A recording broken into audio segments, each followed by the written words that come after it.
World class infrastructure தமிழ்நாட்டுக்கு வந்திருக்கு இந்த லாஸ்ட் 10 வருஷத்துல. 4100 kilometre of national highways construct பண்ணியிருக்கோம் தமிழ்நாட்டில் மாத்திரம்.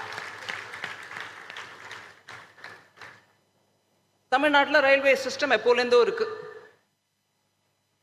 ஸ்ரீலங்காலையும் இருக்கு. ஆனா எப்போலேருந்தோ இருக்கக்கூடிய ரயில்வே சிஸ்டம் இருக்கையில இந்த லாஸ்ட் 10 வருஷத்துல இலங்கையில எவ்வளவு ரயில்வே சிஸ்டம் இருக்கோ அந்த அளவு சிஸ்டம் புதுசா தமிழ்நாட்டில் ஆட் பண்ணிருக்கிறோம். இருக்கிற சிஸ்டத்தோட நியூவர் சிஸ்டம் வந்திருக்கு, இன்னும் அடிஷ்னலா வந்திருக்கு. அது எவ்வளவு வந்திருக்கு? ஒரு முழுமையா இலங்கையில இருக்கக்கூடிய ரயில் எத்தனை நெட்வொர்க் இருக்கோ அத்தனை நெட்வொர்க் தமிழ்நாட்டில் புதுசா இந்த லாஸ்ட் 10 வருஷத்துல ஆட் செய்யப்பட்டிருக்கு. அதாவது 1303 kilometre new railway tracks have been constructed in Tamil Nadu, which is close to the entire network of Sri Lanka. 1303 புதுசு.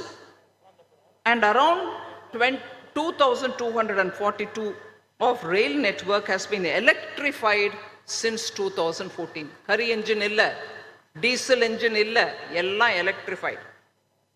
So Tamil Nadu இப்ப எத்தனை வண்டி electrified ஓடுது? 94%. 194 வண்டிகள் தமிழ்நாட்டில் ரயில் வண்டிகள் எல்லாமே எலக்ட்ரிசிட்டியில் ஓடுது. டீசல் இல்லை, கரி நிலக்கரி இல்லை. சரி, this is about rail. Next I'll come to talking about metro. 54 kilometer of Chennai metro has been operationalized. சும்மா அடிக்கல் நாட்டில் நடக்குது, வண்டி ஓடுது.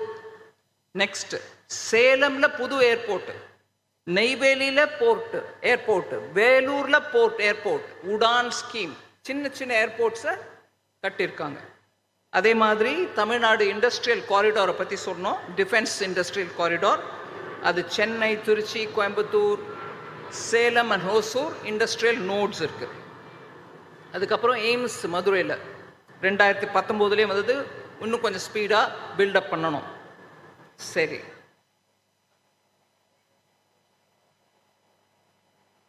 ஸ்டேட்ஸுக்கு கேபிட்டல் எக்ஸ்பெண்டிச்சர் நடக்கணும், நீங்களா உங்களுக்கு வேணுங்கிறத கட்டிக்கோங்க, அசெட்ஸ் கிரியேட் பண்ணிக்கோங்க, ரெவென்யூ எக்ஸ்பெண்டிச்சர்ல போடாதீங்கன்னு சொல்லி ஃபைனான்ஸ் கமிஷன் ரெக்கமெண்டேஷன் சொல்லலைனாலும் கோவிடுக்கு அப்புறம் பிஎம் சொன்னாங்க எல்லாருக்கும் கொடுங்க, ஸ்டேட்ஸுக்கு கொடுத்துருங்க. எப்படி கொடுக்கணும்?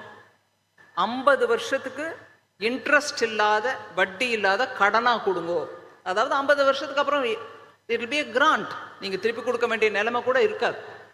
அந்த கணக்குல தமிழ்நாட்டுக்கு 14,900 கோடி கொடுக்கப்பட்டிருக்கு. 14,900 crores have been given.